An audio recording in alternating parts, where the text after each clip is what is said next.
stories about Andre's drinking are almost another level of mythology from the man himself. Andre was certainly, one of, if not the greatest drinker that ever lived. Hollywood may glitter with champagne toasts and red carpets, but for some stars, the bottle wasn't a celebration, it was a curse. Many drank almost every day, stumbling through sets, losing everything in a haze, and some never lived long enough to recover. Suck! These are 19 stars who were drunk almost all the time. Number 19. Andre the Giant. Andre the Giant could drink 119 beers in 6 hours, a number so staggering that bartenders would simply stop counting after a while. The 7'4" wrestler wasn't drinking for fun or sport. Every can was medicine for a body that caused him constant agony. His massive frame, weighing over 500 pounds, put pressure on joints and bones never meant to carry such weight. Alcohol became his only reliable painkiller. The French Giant's tolerance was legendary among wrestling promoters. They'd budget an extra $1,000 per city just for his bar tabs. One night in Kansas City, Andre ran up a $40,000 tab buying rounds for an entire hotel. He'd sit at bars designed for normal humans, the furniture creaking under his weight, downing beer after beer while barely showing effects.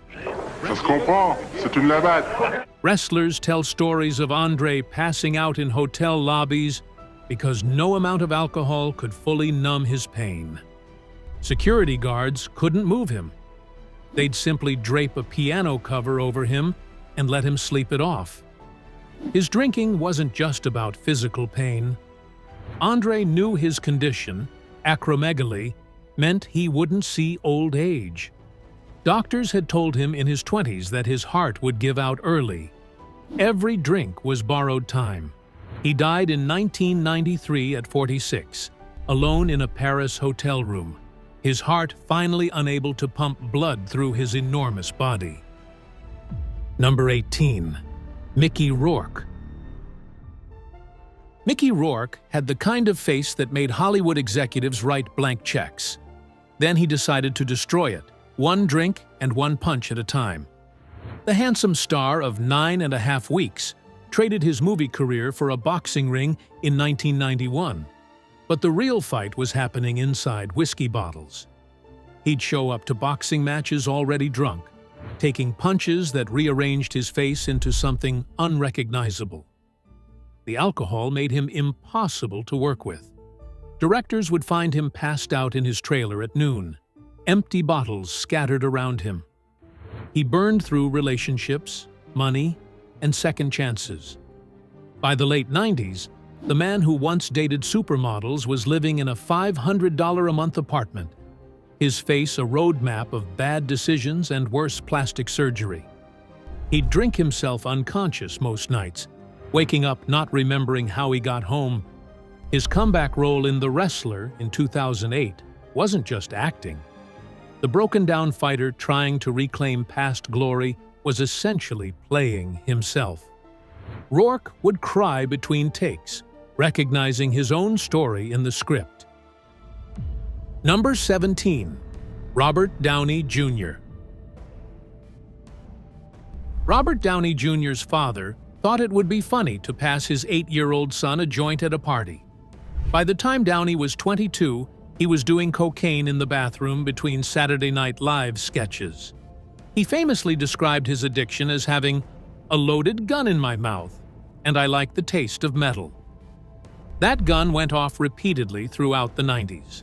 The arrests came in waves, breaking into a neighbor's house and passing out in their bed, walking barefoot through Los Angeles, hallucinating, found with cocaine, heroin, and a .357 Magnum in his car.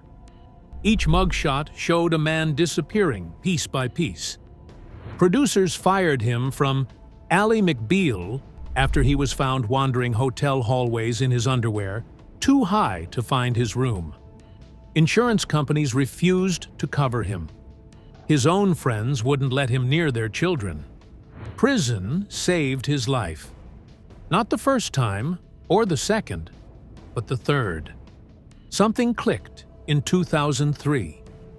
He credits burger therapy, kung fu, and his wife, Susan, with keeping him clean. The same studios that wouldn't return his calls cast him as Iron Man in 2008, starting a comeback worth billions. He keeps his old mugshots in his office as reminders. Every mega-budget Marvel movie he makes is built on the foundation of choosing not to pick up that first drink each morning. Number 16. Richard Harris. Richard Harris decided Hawaii's traffic problem had a simple solution: him directing it with his fists. While filming Hawaii, he discovered a local cocktail made with rum, Cointreau, and grenadine that sent him into the street trying to control cars with his bare hands. Just another Tuesday for Harris in the 1970s. His daily routine: 2 bottles of vodka, then a bottle of brandy, and a bottle of port each night. Every single day. The drinking got so bad that he forgot he owned a Rolls-Royce. He'd gotten it as payment for a film role, parked it in a New York garage, and completely forgot about it. 25 years later, he found an old photo and suddenly remembered. The parking fees? Over $92,000. In 1981, doctors gave him 18 months to live. Liver failing, kidneys shot, vomiting blood most mornings. Harris threw himself a 3-day goodbye party at his favorite London pub, ordering 2 bottles of 1947 Chateau Margaux at £500 each. Then he quit cold turkey. He spent 10 years completely sober. Then, in 1991, he decided 1 pint of Guinness couldn't hurt. That pint became a nightly ritual, though he never returned to the vodka brandy port chaos.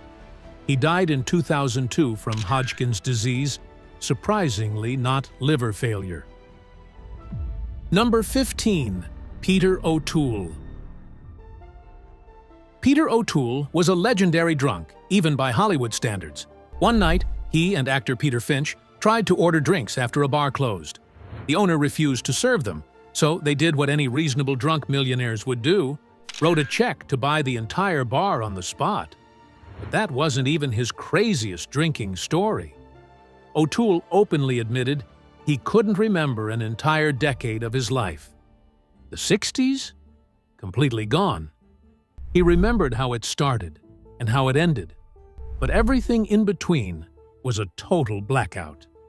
Oscar-nominated performances, iconic films, Shakespeare on stage, all of it happened while he was so wasted he has zero memory of doing any of it.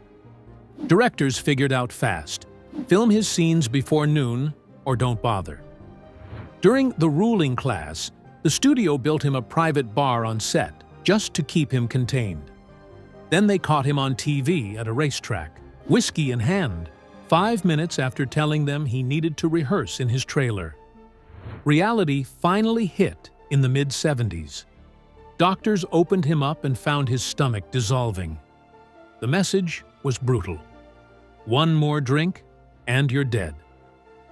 O'Toole quit cold turkey that day and stayed sober for nearly 40 years. He called it the toughest role I ever played. The insane part?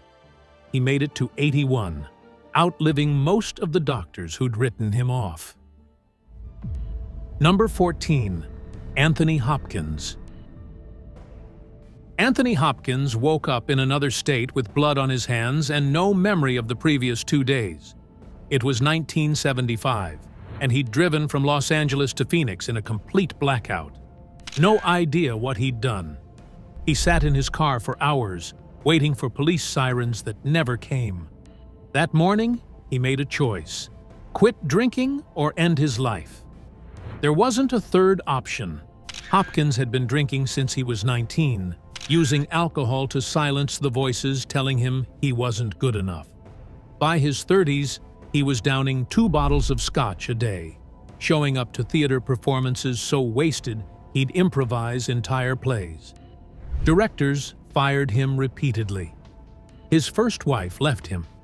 He'd wake up in places he didn't recognize, with no memory of how he got there. But that Phoenix incident? That was his breaking point. He couldn't live not knowing what he'd done during those lost 48 hours. December 29th, 1975. He walked into his first Alcoholics Anonymous meeting and never touched alcohol again. Sobriety didn't just save his life, it transformed his art. 15 years later, he won an Oscar for The Silence of the Lambs, playing a character with absolute control, the opposite of who he'd been. Now in his 80s, he's been sober for 50 years and is a two-time Academy Award winner. Number 13. Marlon Brando. Marlon Brando turned the production of Mutiny on the Bounty into a $6 million disaster in 1962. What was supposed to be a 3-month shoot stretched to 8 months because Brando would disappear for days at a time. He'd show up drunk, refuse to stick to the script, and improvise whatever came to mind, forcing the crew to film his ramblings and somehow edit them into something coherent. The drinking transformed Hollywood's greatest method actor into its most unpredictable liability. By the 70s, his behavior got even wilder. During the Missouri breaks, Brando showed up wearing a dress and playing his gunslinger character however he wanted, completely ignoring the script. Directors learned quickly, if you wanted Brando, you had to accept whatever version of Brando showed up that day. His reputation became so notorious that studios factored in massive delays and cost overruns just for hiring him. Then came The Godfather. By this point, Brando needed cue cards taped everywhere, on other actors, on props, even on the scenery, just to get through basic dialogue. The man who'd revolutionized acting could barely remember his lines anymore. His weight ballooned as his career spiraled, and the roles dried up. Brando didn't just burn bright, he burned out completely. Number 12. Humphrey Bogart. Humphrey Bogart drank like it was his actual job. Whiskey for breakfast, gin at lunch, scotch until he passed out. Every single day, he'd show up to Hollywood parties nursing a scotch and soda, acting totally in control. Then by midnight, he'd be picking fights for entertainment. On set at Warner Brothers, the drinking was legendary. Late 30s, early 40s, Bogart would roll in with hangovers so brutal he looked half dead. But somehow he'd nail every take, delivering perfect performances while still drunk from the night before. Got suspended 11 times for getting into it with studio bosses, usually while holding a glass of something. During the shoot of The African Queen, things got insane. Bogart and director John Huston turned the Congo shoot into a drinking marathon. They'd pass bottles of whiskey between takes in the jungle heat, completely wasted while trying to film. By his 50s, the bill came due. Decades of constant drinking destroyed him from the inside out. Cancer took him at 57. His last words? "I should never have switched from scotch to martinis."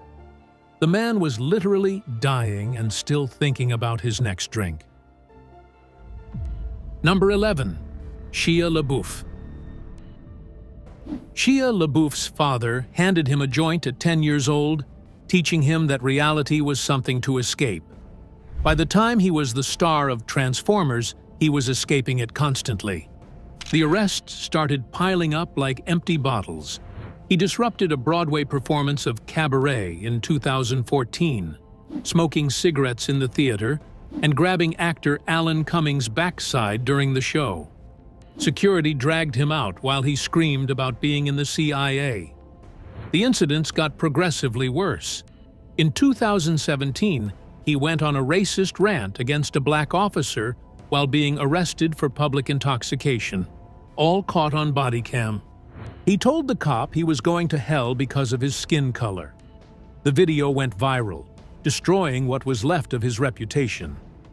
His ex-girlfriend, FKA Twigs, later alleged he'd shown up drunk to her hotel room and choked her, then headbutted her the next morning, still intoxicated from the night before.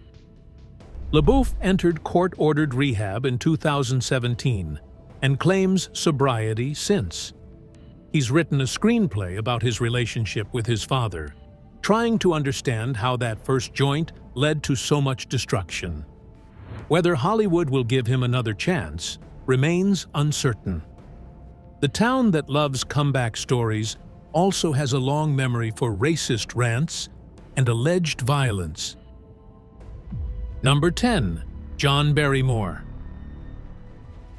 John Barrymore's friends stole his corpse from the morgue and propped it up in Errol Flynn's house as the ultimate dark prank. When Flynn came home and saw his old drinking buddy chilling in his favorite chair, he did what any good friend would do: poured them both a whiskey. It took him a minute to realize Barrymore wasn't just passed out, he was gone for real. Even from beyond the grave, Barrymore managed to crash one last party. The twisted humor of that prank? It was fitting for how Barrymore lived. This was the man once considered America's greatest Shakespearean actor. By age 50, he couldn't remember his lines. He'd stumble on stage clutching a flask, yelling, "Line!" in the middle of Hamlet's soliloquy. Those seated performances everyone thought were artistic choices? He was literally too drunk to stand. One night in 1934, he forgot he was even playing Hamlet and started reciting Macbeth instead. They dropped the curtain after 10 minutes of pure chaos. His drinking started young, stealing sips from wine glasses as a kid. By his 20s, 2 bottles of rum a day. By his 40s, he'd added whiskey and gin to the rotation. His liver got so damaged that doctors could feel it through his skin, hard as a rock. In 1942, Barrymore collapsed mid-sentence while rehearsing Romeo and Juliet on the radio. Number 9. Nicolas Cage. Nicolas Cage once bought a pyramid tomb in New Orleans for $61,000 because he was drunk and thought it would help him become immortal. That same year, he purchased 15 mansions, a private island, and a collection of shrunken heads, burning through $150 million while intoxicated most nights. The Oscar winner's financial advisor later testified that Cage would call at 3 a.m., slurring demands to buy castles in Europe he'd never seen. The arrests started accumulating like his debt. In 2011, New Orleans police found him screaming in the French Quarter, so drunk he couldn't remember which house was his. He'd been arguing with his wife about whether they lived there, then challenged officers to arrest him while wearing his own blood on his face from punching cars. His son Weston had to bail him out, reversing their parent-child roles. Cage would later appear at film premieres clearly intoxicated, giving rambling interviews about his pet cobras and how he believed he was a vampire. By 2009, he owed the IRS $14 million and was taking any role offered to pay his debts.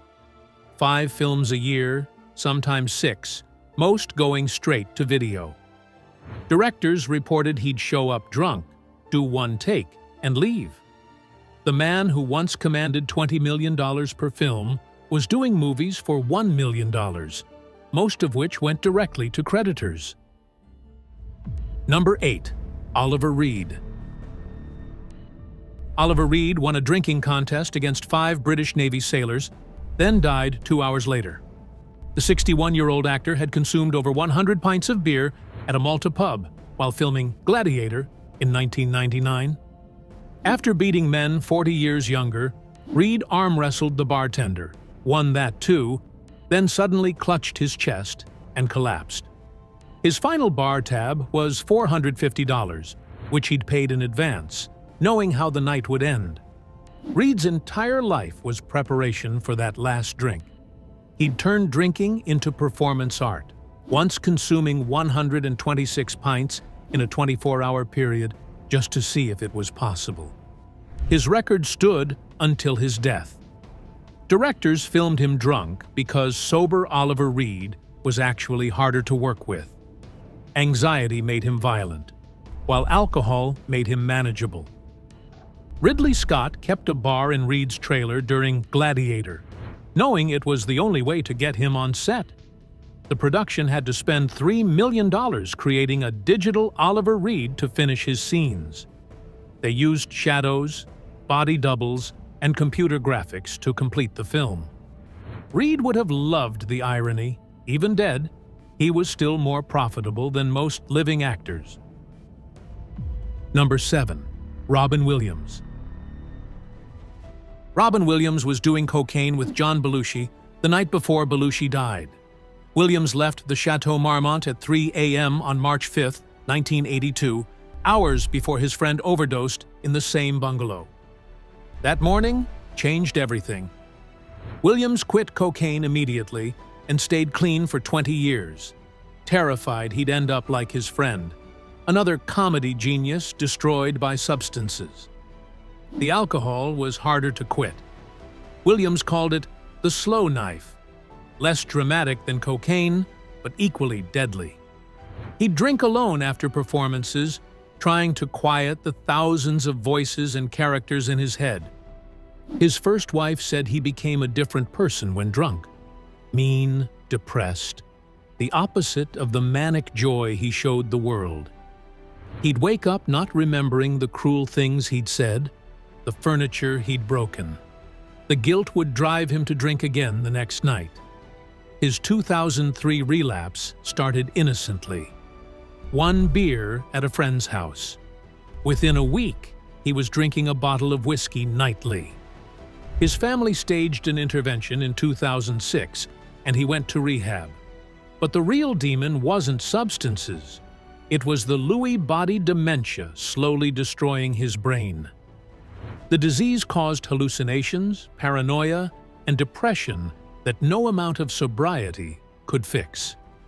On August 11, 2014, Williams hanged himself in his California home. Number 6. Errol Flynn. Errol Flynn injected vodka into oranges with a syringe when directors banned alcohol from his sets. The swashbuckling star of Robin Hood would eat 15 of these spiked fruits before lunch, then fence with real swords while the room spun around him. His mansion on Mulholland Drive had so many wild parties that neighbors called it Cirrhosis by the Sea. And Flynn hung that name on a sign by his pool. Every morning started with champagne in bed, what he called breakfast of champions. By noon, he'd moved to rum. By evening, vodka. His consumption was so legendary that Warner Brothers assigned him a full-time handler whose only job was keeping him upright during filming. During They Died with Their Boots On, Flynn fell off his horse 7 times in one day. The director finally tied him to the saddle with hidden ropes. Flynn thought this was hilarious and demanded more vodka to celebrate. Number 5. Richard Burton. Richard Burton drank 3 bottles of vodka before noon and still performed Hamlet's entire 3-hour soliloquy from memory. Directors called him the most functional alcoholic in theater history. He'd consume enough alcohol to kill most men, then deliver performances that made critics weep. The Welsh coal miner's son started drinking at 12, stealing sips from his father's flask before school. By 30, he needed a bottle just to stop his hands shaking. By 40, he was spending $1,000 a day on alcohol. He famously said, "I've been drunk for 20 years, and I'm a happy alcoholic." But the happiness was an act. Friends found him crying in his dressing room, begging the bottle to leave him alone, then pouring another drink. His body finally rebelled during the shoot of 1984. He hemorrhaged on set. blood pouring from his mouth mid-scene. Doctors found his liver had essentially melted, his kidneys were failing, and his brain showed signs of wet brain syndrome. Burton refused treatment, saying he'd rather die than live sober. He got his wish on August 5, 1984, dying from a brain hemorrhage at 58. His last words were asking for a vodka. The nurse gave him water. He knew the difference and refused to drink it. Number 4. Montgomery Clift. Montgomery Clift avoided Hollywood's party scene like it was poison. While every other star was getting wasted at premieres and after parties, Clift stayed completely sober. He saw drinking as the enemy of great acting, and for over a decade, it worked. He became one of the biggest names in Hollywood. Then, 1956 happened. His car wrapped around a telephone pole, and the crash destroyed his face. The surgeries put him back together, but the pain never stopped. For the first time in his life, Clift started drinking. Not socially, not casually, he was chasing oblivion. Alcohol became the only thing that could silence the agony the doctors couldn't fix. The collapse was fast and brutal. Within months, Hollywood's most disciplined actor turned into its biggest train wreck. He'd show up to film sets with flasks in every pocket, mixing booze and painkillers like it was nothing. Directors had to shoot his scenes before noon, because after that, he was gone. The briefcase that used to hold scripts now carried nothing but pills and bottles. On The Misfits, it got so bad that Marilyn Monroe had to literally hold him up during scenes. 2 broken stars barely staying upright, pretending to be functional for the cameras. Clift died at 45 from a heart attack. But everyone knew what really killed him. 10 years of drinking that erased a lifetime of discipline. The crash took his face. The alcohol took everything else. Number 3. Ava Gardner. Ava Gardner learned to drink moonshine behind tobacco barns in North Carolina when she was 13.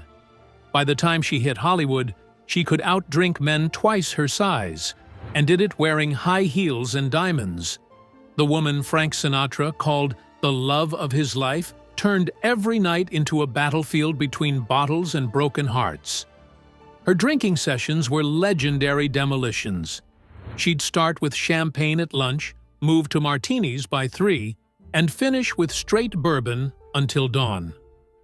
During the filming of Night of the Iguana in 1964, she convinced director John Huston to abandon shooting for a tequila contest.